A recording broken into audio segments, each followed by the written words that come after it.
আকন্দ এক প্রকারের মূল্যবান ঔষধি গাছ। এর বৈজ্ঞানিক নাম কেলোট্রপিস গাইগেন্টিয়া।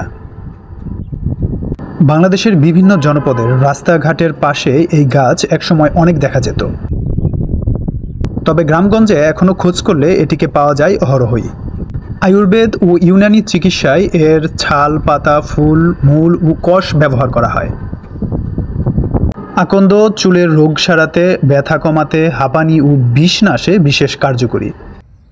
এছাড়া দাঁত, মেস্তার দাগ, কৃমিরোগ, অম্লনাশক, হজম শক্তি বৃদ্ধিতে, পেট ব্যথা দূর করতে ব্যবহৃত হয় আকন্দ গাছ।